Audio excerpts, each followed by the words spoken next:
I don't understand. You look like a woman.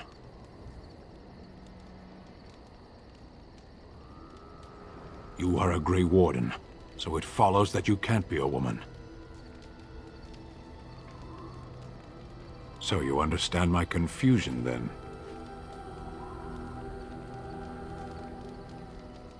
Women are priests, artisans, shopkeepers, or farmers. They don't fight.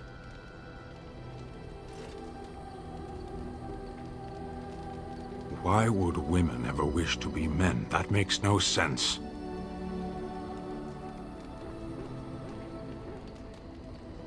Exactly.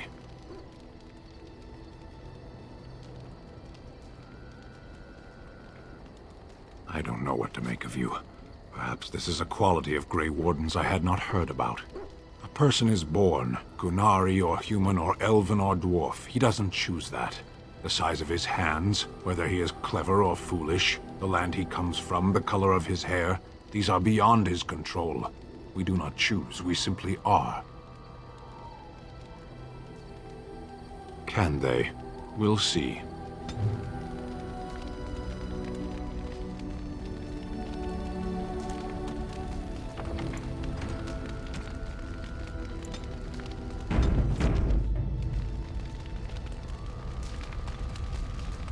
You know, maybe this isn't the best time to be thinking about this, but I've something to ask you. Chances are we'll be heading to Denerim soon. And when we're there, I wonder if we might be able to look someone up.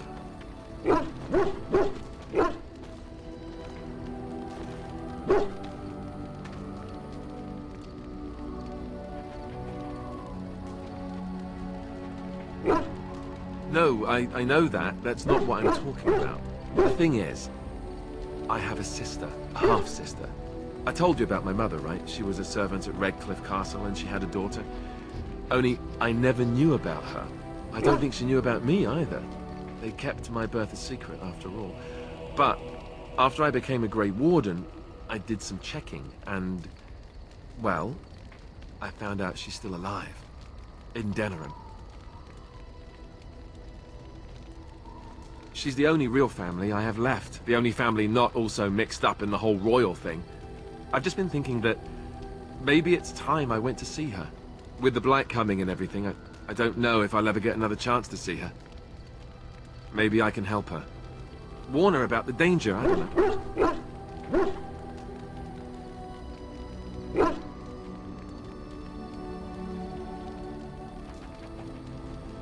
Could we? I'd appreciate that. If something happened to her and I never went to at least see her, I don't know if I could forgive myself. Her name is Goldana, and I think she remarried but still lives just outside the alienage. If we're in the area, then, well, it's worth a look.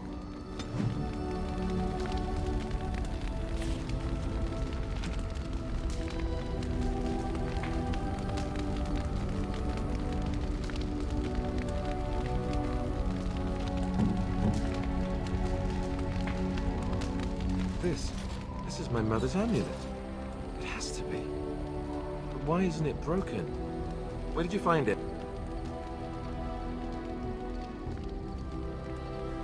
Oh, the Arl study?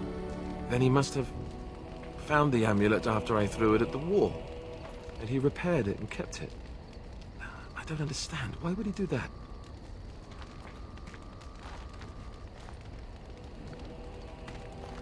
I guess you could be right. We never really talked that much. And then the way I left... Thank you. I mean it. I thought I'd lost this to my own stupidity. I'll need to talk to him about this if he recovers from this. When he recovers, that is. I wish I'd had this a long time ago.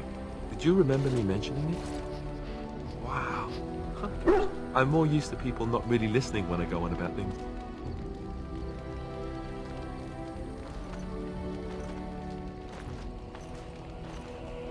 Ho, ho, ho. See this gesture I'm making? Can you hear that?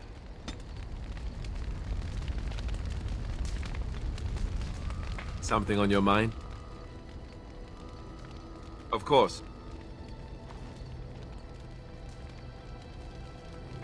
Essentially, they're trained to fight. The Chantry would tell you that the Templars exist simply to defend. But don't let them fool you. They're an army. The other main purpose for a Templar is, of course, to hunt mages. To that end, we train in talents that drain mana and disrupt spells.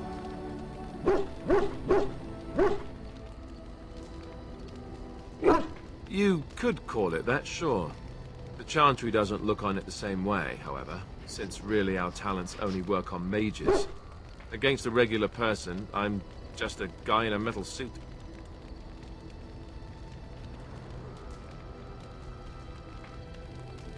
No, I never actually became a full Templar. Duncan recruited me before I took my vows. I was only present during one harrowing. That was all I needed, too. I don't know how anyone could get through that. The girl they tested, she had a demon put inside her to see if she could resist. And she couldn't. We had to end it quickly.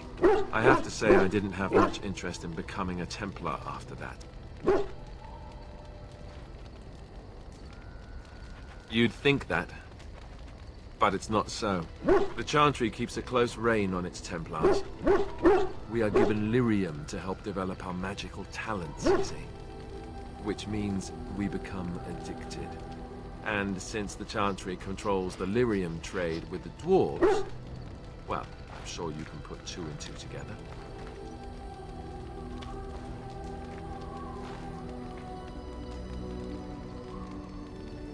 Thankfully, no. You only start receiving lyrium once you've taken your vows.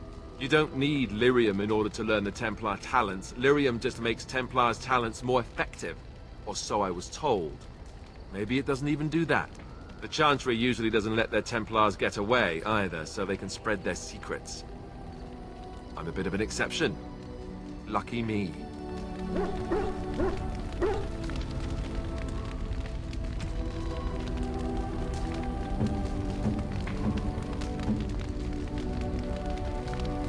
Flowers? For me? They smell lovely, and there's something so familiar about them. These were my mother's flowers. She would sprinkle the dry petals amongst her clothes. Oh, they smell just like her. Thank you so much.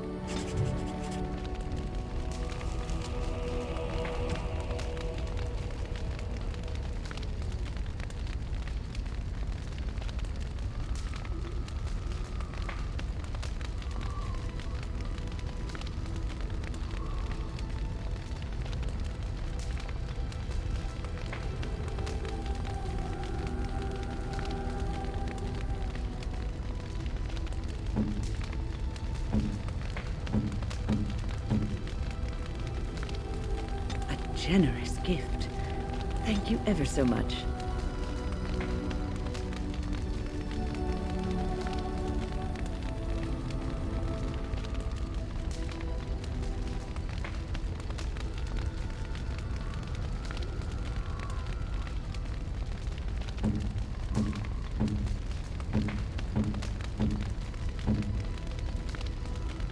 You have my thanks.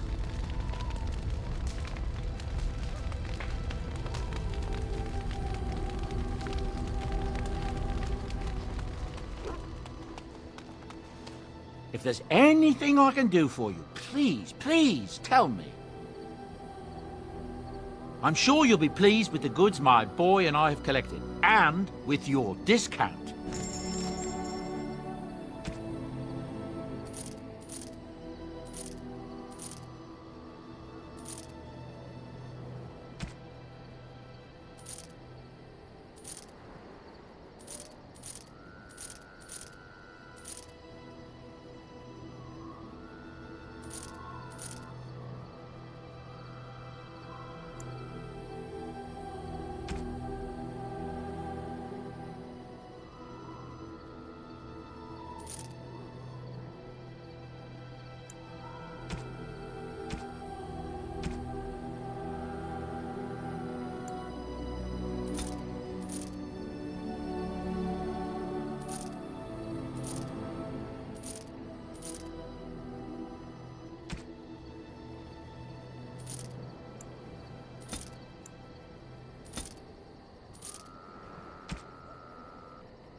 Something on your mind? Of course. Others, yes, but not yourself. I need someone who's trained first as a warrior. It's as much about discipline as anything. I guess if I'm going to give up Chantry secrets, I may as well go all the way. Send whoever you want trained to me in camp, and I'll see what I can do.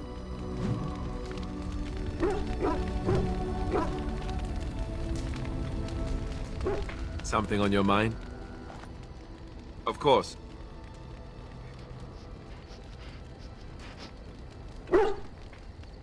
Have you seen the uniform? It's not only stylish, but well made. I'm a sucker for good tailoring.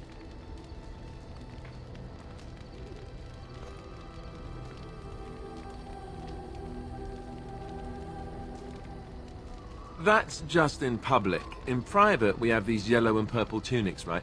Much more comfortable, and you don't break the beds when you jump on them during a pillow fight.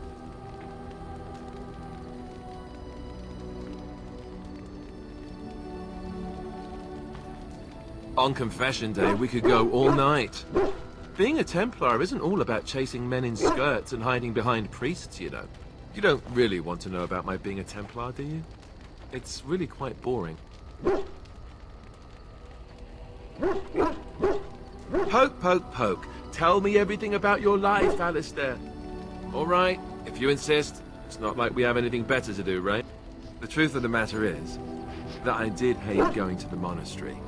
The initiates from poor families thought I put on airs, while the noble ones called me a bastard and ignored me. I felt like Al Eamon had cast me off, unwanted, and I was determined to be bitter. But I took some solace in the training itself, I guess. I was actually quite good at it. The education, mostly, but also the discipline. You need to have a disciplined mind in order to use the abilities we have. It was difficult, but rewarding. I never really felt at home anywhere, though, until I joined the Grey Wardens. And Duncan felt my Templar abilities might be useful for when we encountered Darkspawn magic, so I kept it up. What about you? Do you have anywhere you consider home?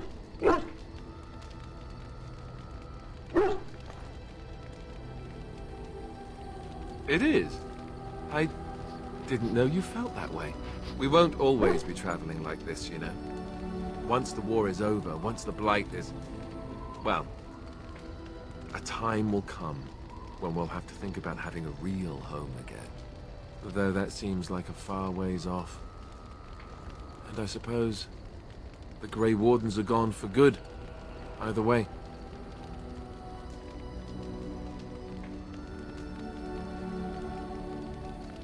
I suppose you're right. We can create new Grey Wardens, but we'll never get back those we lost. I wonder if it would ever feel the same. Anyhow, now I've sidetracked us.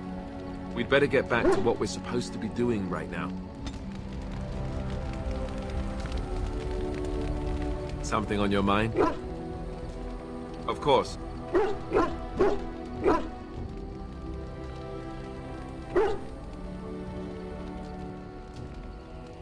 Never what? Had a good pair of shoes? Oh, so that's what we're talking about. I admit I've never had a woman just come out and ask me like this, that's for sure. I, myself, never had the pleasure. Not that I haven't thought about it, of course. But, you know.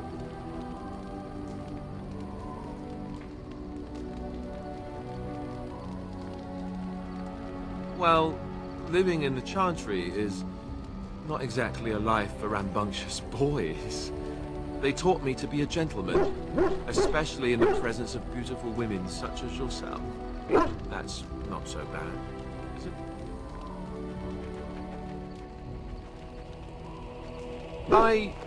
Did I say beautiful? Do you have any particular opinion on my saying that?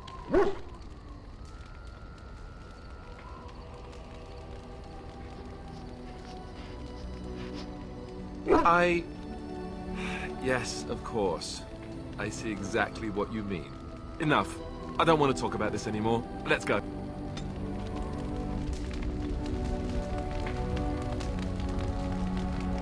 Something on your mind? Of course.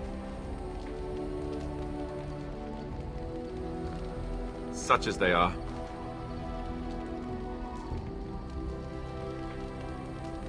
That's a good question. There's plenty in Orlais, but who knows where they might be found. And the nearest Orlesian city is weeks away. If we go north and cross the sea, there's bound to be some in the Free Marches. Again, however, I just don't know where. I don't know anything about Grey Wardens in other lands. Here in Ferelden, there's our compound in Denerim at the palace, but that's it. Loghain will have control over that and be watching it, no doubt. Beyond that, the only place I know of is Weishaupt Fortress. That's the headquarters of all Grey Wardens in the Anderveldt, 1,000 miles from here. But I've no idea how to even contact them. So unless we try to get back to the compound in Denerim, I suppose the answer is no. There's nowhere for us to go. I imagine that eventually the Grey Wardens outside of Ferelden will wonder what's happened. Why there's no contact from Duncan or someone. They'll send someone eventually. Though who knows what Loghain's people in Denerim will tell them. Maybe they won't send anyone. We could try to contact them. But that would mean leaving Ferelden, and even if we did, they couldn't come back with us in time to stop the Blight. So that means whatever happens, it's up to us. I mean, eventually we would have to use the joining to make more Grey Wardens, right? But I don't know how to do the joining, or what's involved. I know it involves lyrium and some other magic, and that it's really difficult to prepare, but that's it. Unless we can find out more about the joining, I guess we better get used to the idea that there might only be 2 of us for now. Until more come from elsewhere. About the Grey Wardens, anyhow. Fair enough. Something on your mind? Of course. Same way you did. You drink some blood, you choke on it, and pass out. You haven't forgotten already, have you?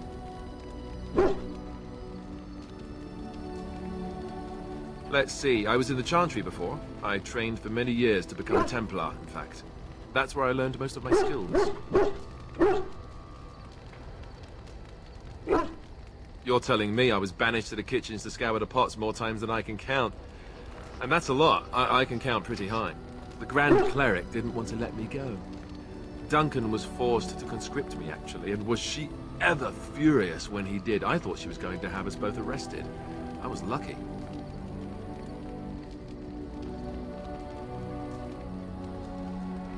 I wondered that myself.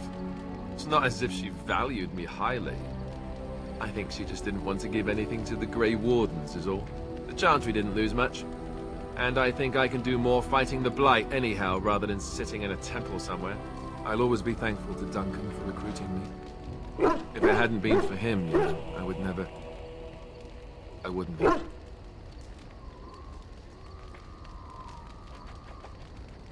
He was. A good man who didn't deserve his fate. That much I'm sure of. Come on, let's go. I think I'm done talking.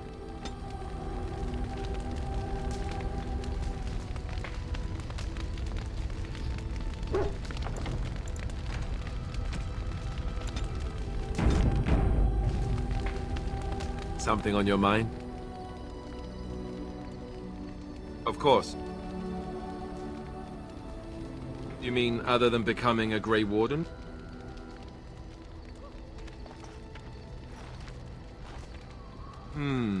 You know, I asked Duncan this too, and all I got was, "You'll see."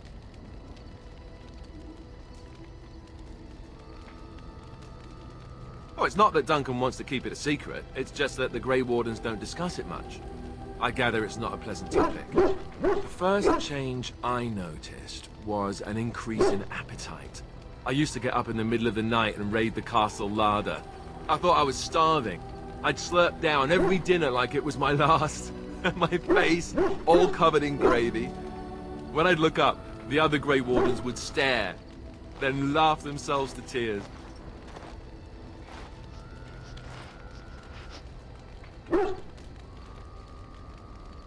More like an initiation. They all went through it too. Oh, and then there were the nightmares. Duncan said it was part of how we sense the Darkspawn. We tap into their, well, I don't know what you call it, their group mind. And when we sleep, it's even worse. You learn to block it out after a while, but at first it's hard. It's supposed to be worse for those who join during a blight. How is it for you? Some people never have much trouble, but that's rare. Others have trouble sleeping their entire life. They're just more sensitive, I suppose. Everyone ends up the same, though. Once you reach a certain age, the real nightmares come. That's how a Grey Warden knows his time has come.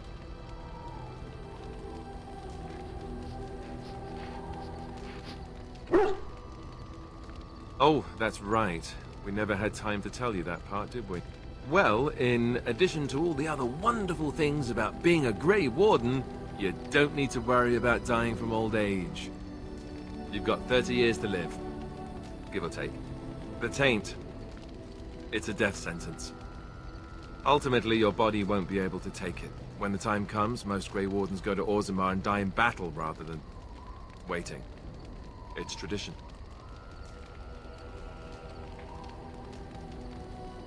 You'll always find Darkspawn down where the dwarves are. The oldest Grey Wardens head to the deep roads for one last glorious battle.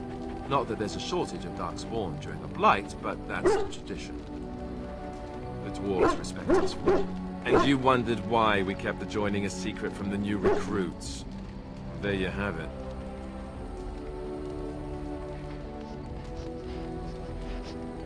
You know, Duncan, he started having the nightmares again. He told me that in private. He said it wouldn't be long before he'd go to Orzammar himself. I guess he got what he wanted. I just wish it had been something worthy of him.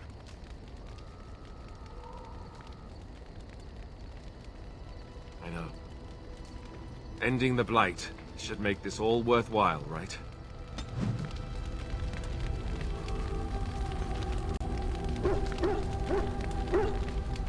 Something on your mind?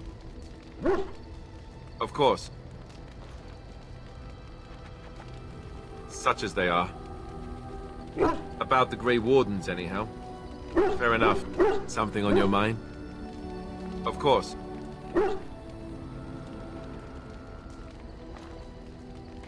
I didn't know them for very long, but I guess it was longer than you. You never met them all, did you? They were quite a group. Actually, they felt like an extended family, since we were all cut off from our former lives. We also laughed more than you'd think. There was this one time... Well, you probably don't want to hear stories about men you didn't know. There was one Grey Warden who came all the way from the Anderfells. What was his name? Gregor. He was a burly man with the biggest, fuzziest beard you've ever seen. And the man could drink. He drank all the time, but he never got drunk. Finally, we all made a pool to see just how many pints it would take to put him under the table. Sometimes. We were kin of a sort. All of us had gone through the joining, so we knew... Well, anyhow. It doesn't have to be deadly serious all the time. Anyhow, we never did find out. He said he'd drink a pint for every half pint that the rest of us drank. He was still going by the time the rest of us were passed out. I'm told that Duncan walked in later on and saw us all passed out from one end of the hall to the other, and Gregor still drinking. Duncan laughed until he nearly... Until...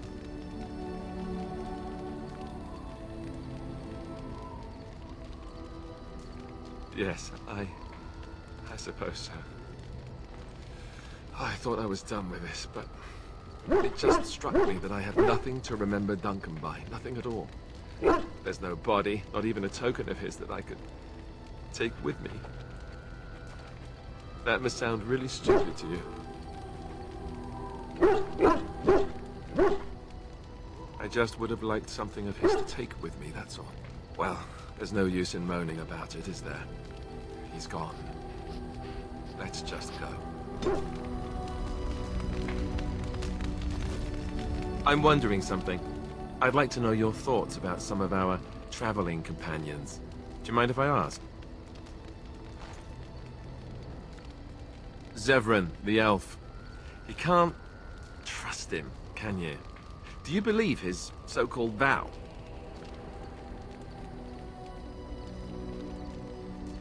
Really? Why? That's a lot of trust to put in someone who tried to kill you.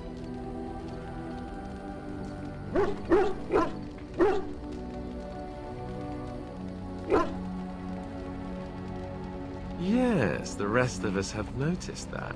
What about Sten? The way he looks at me with those eyes. Creepy. And he's so quiet for someone so big.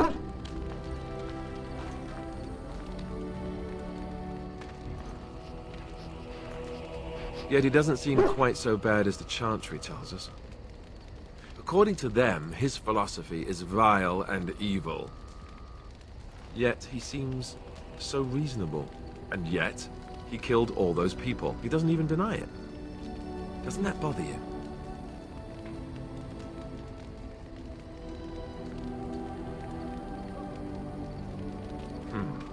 I'm not so sure that his regret means the same as it would for us. The Qunari sense of honor is... it's a bit hard to grasp. For me, anyway. What about Liliana? Is she crazy? Or do you really believe in her vision?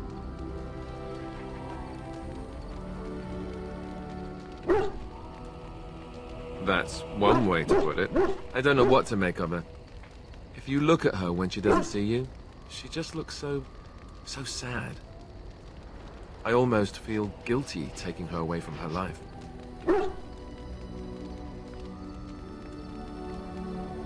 Yes, I know. Still, I feel badly for her. Morrigan, do you trust her? Think about it. Maybe Flemeth sent her with us for some other reason than she said.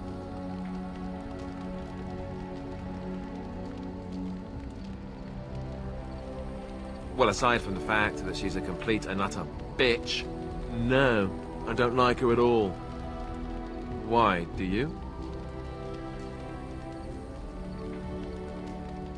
Great. I am thrilled beyond words. No, really. Enough. I think my curiosity is sated. Let's get back to it, shall we?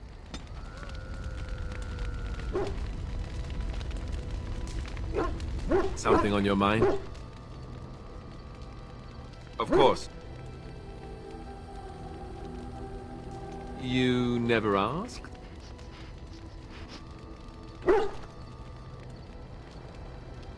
We are friends. I didn't mean to... It wasn't supposed to... Oh, let me explain. The thing is, I'm used to not telling anyone who didn't already know. It was always a secret. Even Duncan was the only Grey Warden who knew. And then, after the battle, when I should have told you... I don't know, it seemed like it was too late by then. How do you just tell someone that?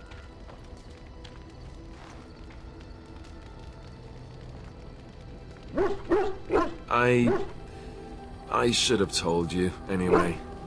It was important for you to know. I guess part of me likes you not knowing.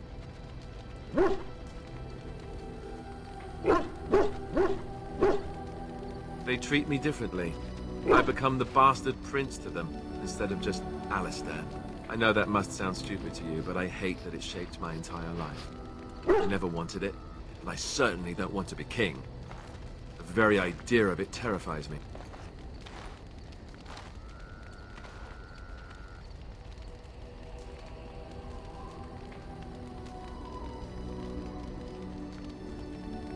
For all the good it does me, my blood seems certain to haunt me no matter what I do.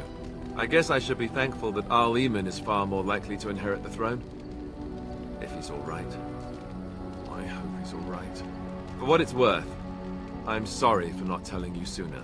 I guess I was just hoping that you would like me for who I am. It was a dumb thing to do.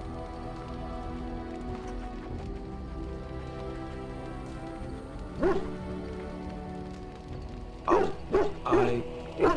Oh. You see, I didn't know that. I guess it's kind of a relief that you know now. Let's go.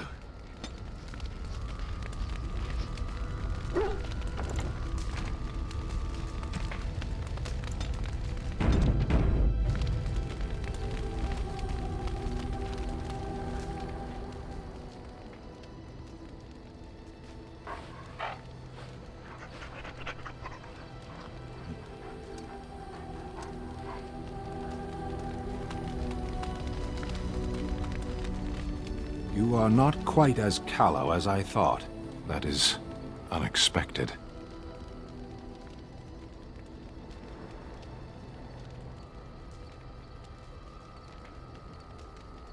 You sound surprised. You must have heard this before. You'll get over it. Eventually.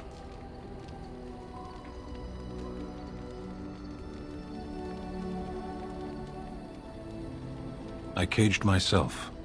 A weak mind is a deadly foe, as you are no doubt aware.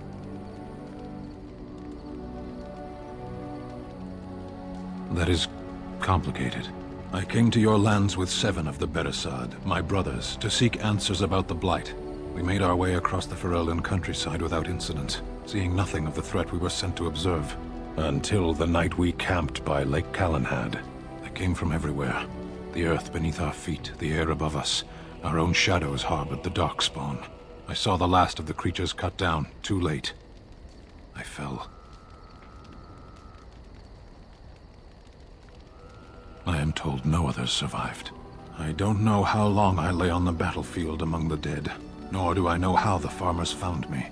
I only know that when I woke I was no longer among my brothers, and my sword was gone from my hand.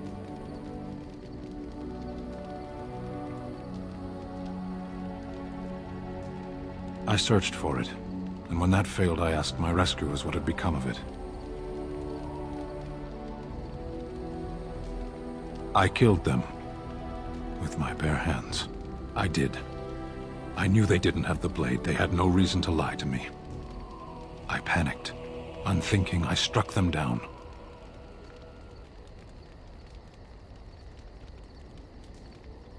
That sword was made for my hand alone. I have carried it from the day I was set into the Beresad. I was to die wielding it for my people. Even if I could cross Ferelden and Tevinter unarmed and alone to bring my report to the Arishok, I would be slain on sight by the Antam. They would know me as soulless, a deserter. No soldier would cast aside his blade while he drew breath.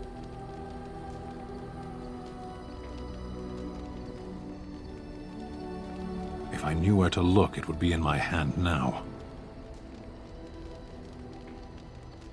Near Lake Calenhad. Perhaps those words are empty, but thank you all the same.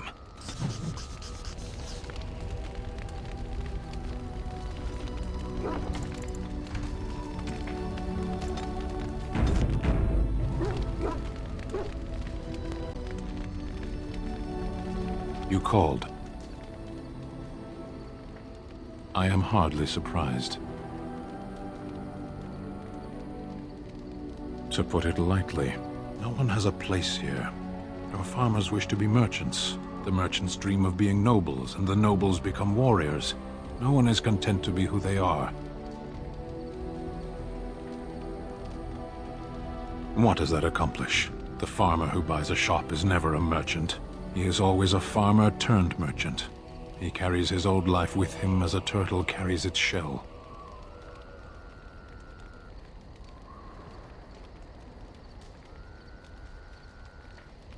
Does it? It's also his weakness. If he stumbles and falls over, it pins him on his back. It is better to armor yourself with no more than what you need. One life, one duty. Shall we move on?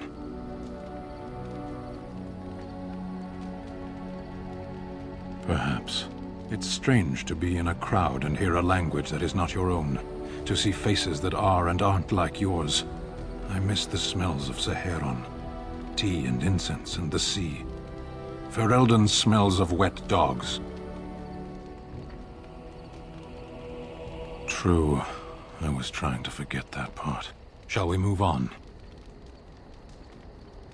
There is interesting food here. You have a thing. It doesn't have a word in the Kunari tongue. Little baked things like bread, but sweet and crumbly. Yes, we have no such things in our lands. This should be remedied. Shall we move on? Speak, then. Perhaps if humans sought wisdom beyond the walls of chantries, they might find it now and then.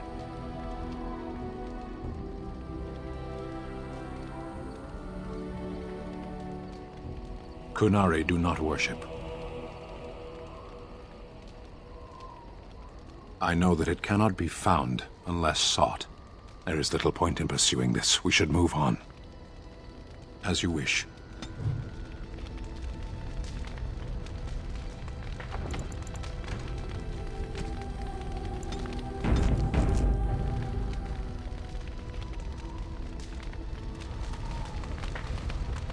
What is your desire? All right, but I get to stare at you luridly while you do so. Again? Well now, what might interest you, I wonder? Shall I describe the stages involved with Lanthrax poisoning? I watched a man go through all 7 once.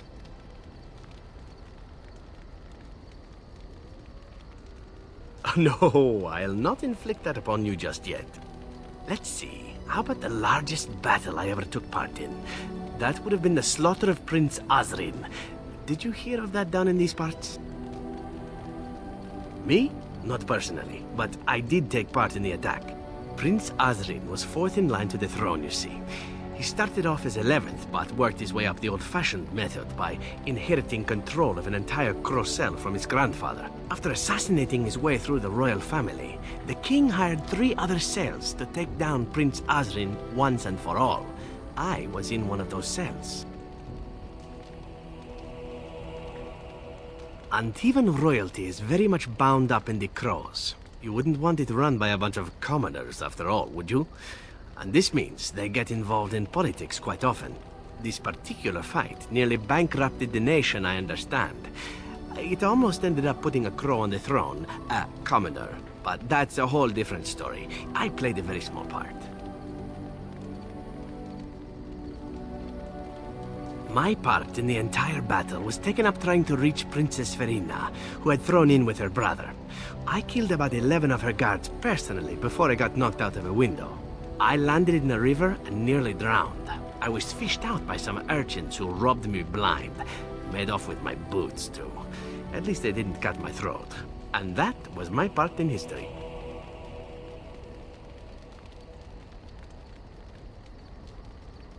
Haha, it's true. I live a charmed life. One of the prostitutes that raised me was a fortune teller. Said I wouldn't die young. She was rather startled by that. But there you go. Tale told. Let's be off before I tell more embarrassing stories, huh?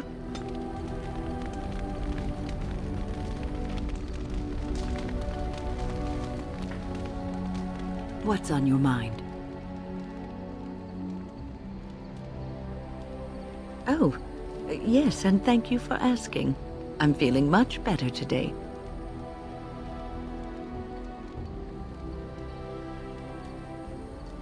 Well, thank you for your kindness, my dear. It certainly warms these rickety old bones. What's on your mind? Is something troubling you?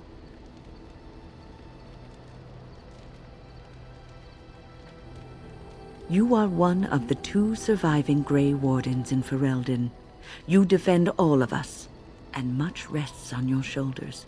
It may not mean much to you, but thank you for having the courage to continue to fight. And that gives me hope.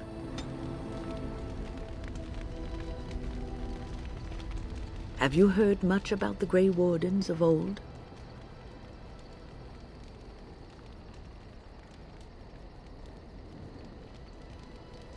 Griffins. Alas, that seems to be the only thing people remember from the tales. The mighty flying mounts that bore the Grey Wardens into battle.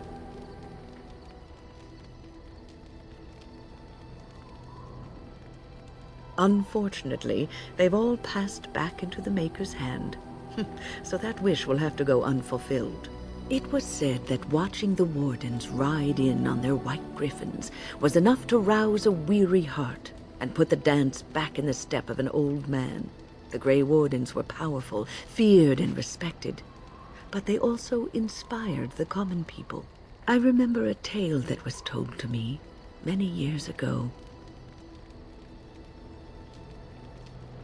The Blight had ravaged the land for months, and the armies of the great kings had amassed for one last stand. As the sun burst through the clouds that boiled and churned in the dark sky above, it illuminated a vast, seething horde of darkspawn, with the archdemon at its head.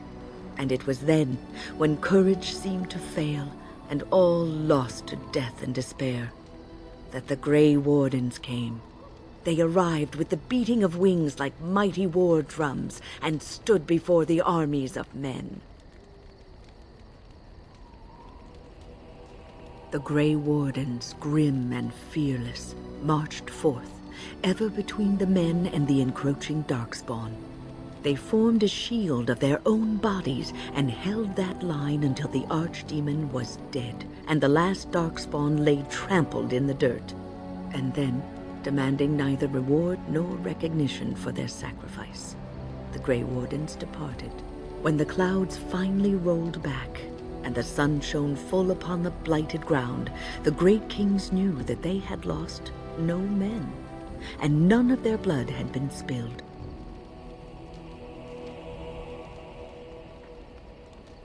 This is a tale about no battle the Grey Wardens have fought, and yet about them all. They have always defended us from the Darkspawn, taking losses so we do not have to.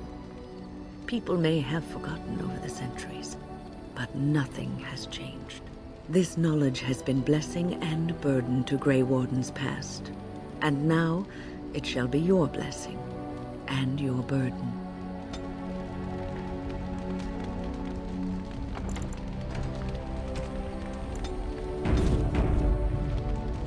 What's on your mind? No, you won't.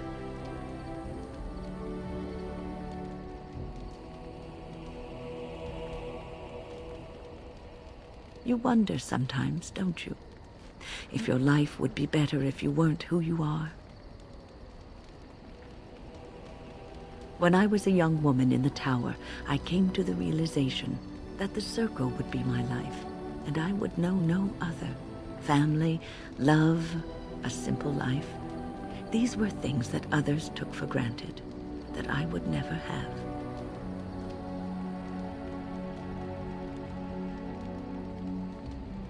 It made me very moody. All I could think of was being trapped in that tower with no way out and no end in sight. I started hating my life and myself, and one night I found myself in the tower's chapel. I was seeking refuge, maybe answers.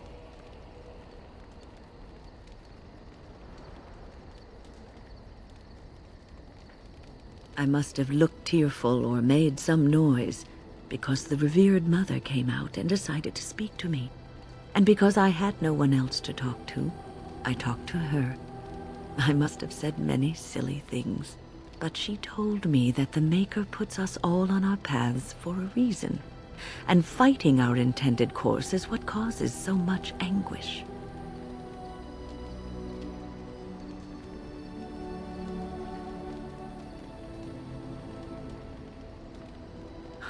I thought the old biddy was full of rubbish. I was 15, maybe 16, and I knew everything. So I left, but I always found my way back to that chapel. And as the years passed, I began to see the truth of her words. We were supposed to be polar opposites, mage and priest, but we weren't. There was much about us that was the same.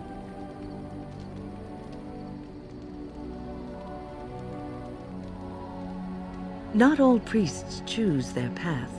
Some children are given to the chantry to raise and become initiates. The revered mother had lived in the chantry all her life, as I had been in the tower for all of mine. She taught me that you can find your family in the people around you, that you can love your work and find fulfillment in duty. And there is joy even in self-sacrifice. If you put others before yourself, then their well-being is yours, and their happiness is your happiness.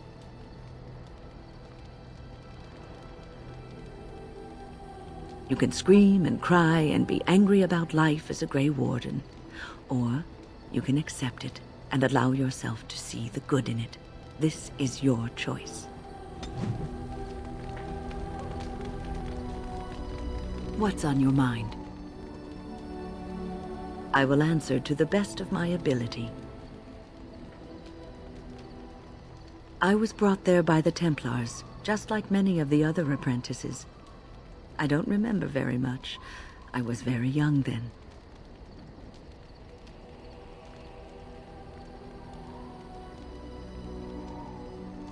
I set a boy on fire. Oh, yes, he did. He was the eldest son of the woman who took me in. I don't think he ever liked me. I didn't have a family. I never knew my real parents. My earliest memory was of hiding in a hayloft on a farm, trying to keep warm. I was found, and the farmer's wife was kind enough not to send me away. But they had children of their own, and I was never made to feel welcome. The eldest son was the worst. He was always calling me a stray, and throwing anything he could get his hands on at me. And I don't know how it happened, but one day, he just found his hair on fire. Fortunately, there was a large trough nearby.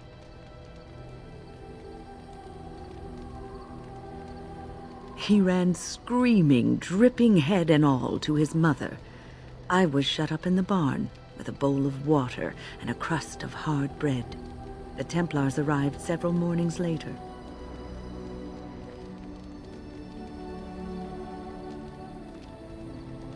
One of them ignored me, but the other was kind to me. He gave me sweets and even sat me on his shoulders once when I wanted to look over a high wall that ran along the road. I'll never forget the moment the Templars led me into the entrance hall of the tower. I had never seen anything so grand in my life. I stopped being afraid then. I knew I was home.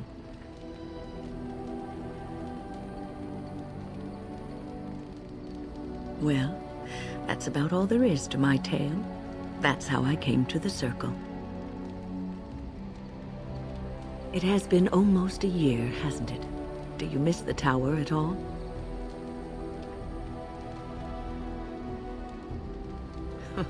You can take a mage out of the Circle, but you can't take the Circle out of the mage. Or so Irving used to say. He was joking, but there is some truth to the statement. A mage never really leaves the Circle, and for the rest of your life you will be seen as a Circle mage.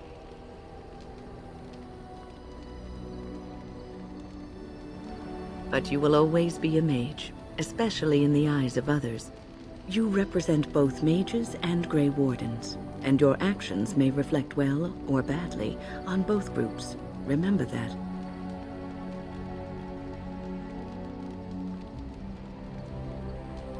Oh, but listen to me go on. You start a conversation, and I just run away with it, don't I?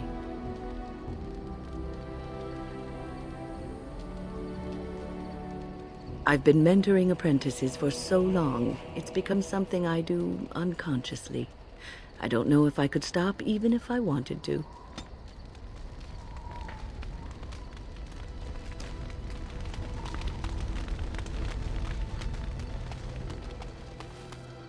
It speaks.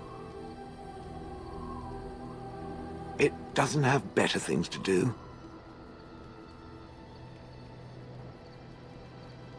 That part I know, as Wilhelm often bragged about it to whomever was willing to listen to him. He claimed to have found me in the deep roads. I was in the ruins of a Tig, he said, deactivated, with my control rod not far away.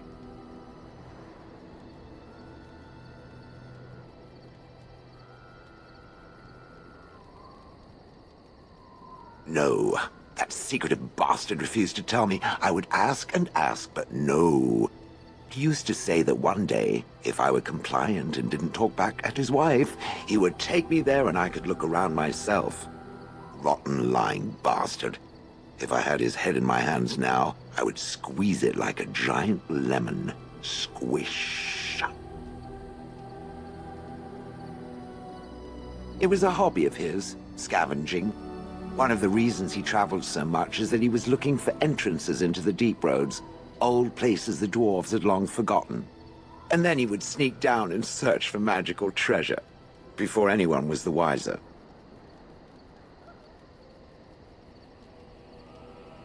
Indeed. He had spells that allowed him to remain hidden and move quickly, but he had no defense against the blight and worried constantly that he would get sick. If any darkspawn showed themselves, he fled. More often, he would have to fight other scavengers, dwarves who had become tainted. In the end, it killed him. I mean, he found me there, right?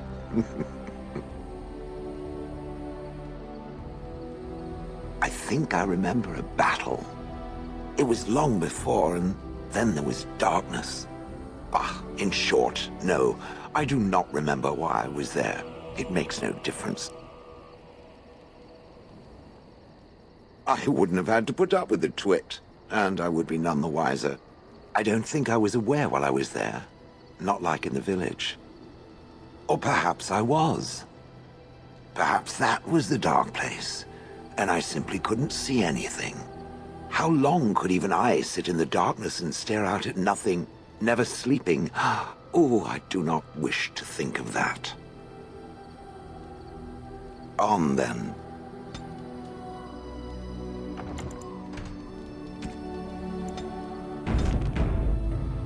It speaks. It doesn't have better things to do. I do not sleep, so yes, and I thank it for reminding me. Try to imagine, if it will, what it would be like to be surrounded by nothing but boring peasants, all oblivious to it.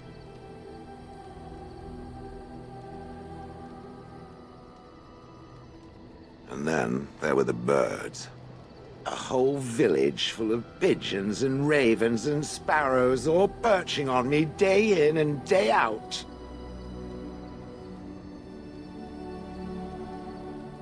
Those foolish villagers would spread birdseed near me, drawing the birds, because they thought having birds perch on me was quaint. Quaint! If there hadn't been the occasional kind soul to scour me clean, I don't care to discuss this anymore. It speaks. It doesn't have better things to do. That is true. I do not. I'm not interested in getting into a discussion on the subject, however. Ask another time. If it is done asking overly obvious questions, let us find some humans to throw off a cliff, or something.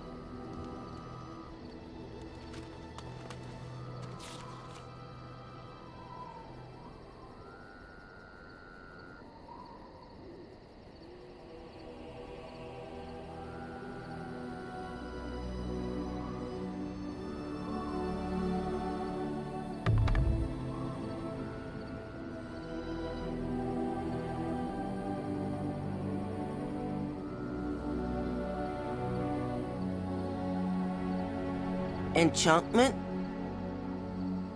Enchantment!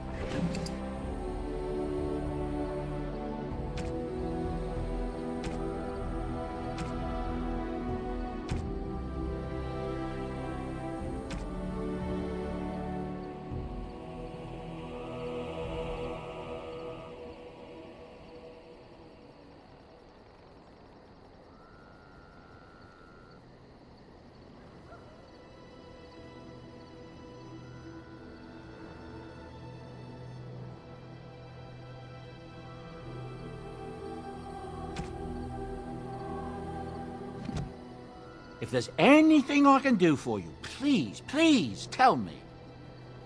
I'm sure you'll be pleased with the goods my boy and I have collected, and with your discount.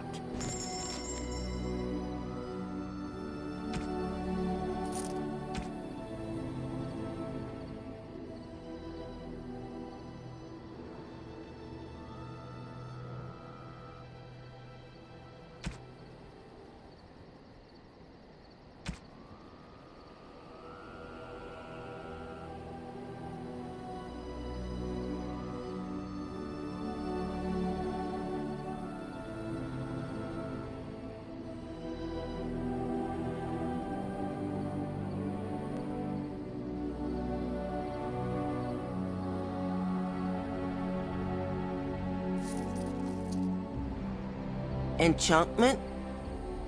Enchantment!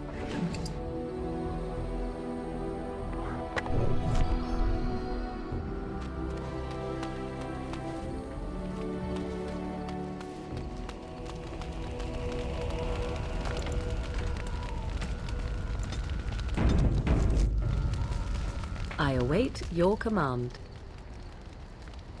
So, full of questions, are you?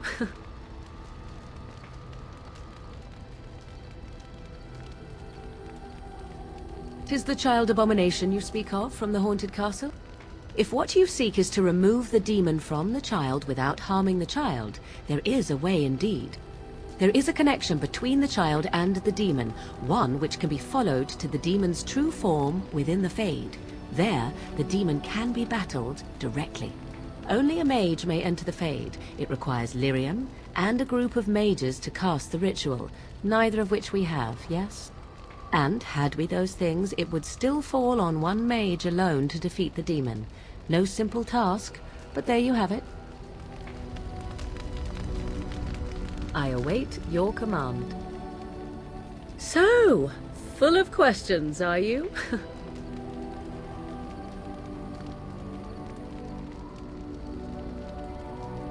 By others, do you mean yourself? Then I shall teach you what I can whenever we are in camp, provided you have the will to even make the attempt, that is. I await your command. So, full of questions, are you? Why do you ask me such questions? I do not probe you for pointless information, do I?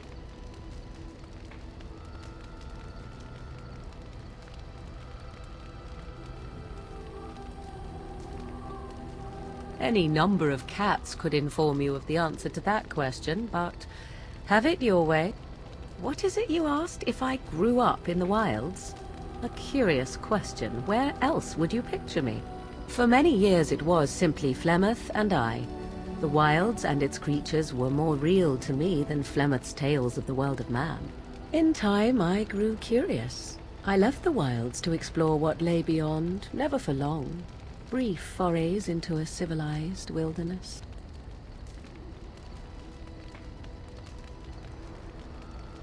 For the most part, Flemeth taught me well. For all that I had been taught, however, the truth of the civilized lands proved to be overwhelming. I was unfamiliar with so much. So confident and bold was I, yet there was much that Flemeth could never have prepared me for. Equal parts daring and foolhardy, perhaps.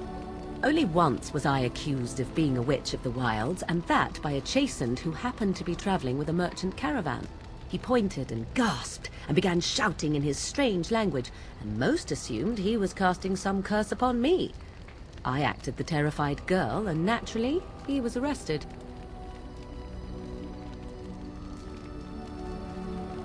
Men are always willing to believe two things about a woman. One, that she is weak, and two, that she finds him attractive. I played the weakling and battered my eyelashes at the captain of the guard.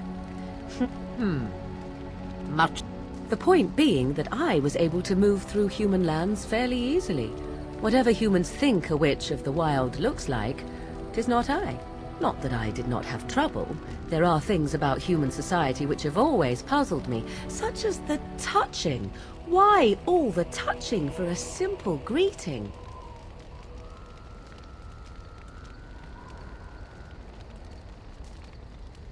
Do not we want me of trivialities? Your culture is not so entirely different. There were many nuances that Flemeth could never tell me of. When to look into another's eyes, how to eat at a table, how to bargain without offending. None of these things I knew. I still do not understand it all, truth be told, but then I gave up long ago any hope of doing so. When I returned to the wilds last, I swore to Flemeth that I had no intention of leaving again.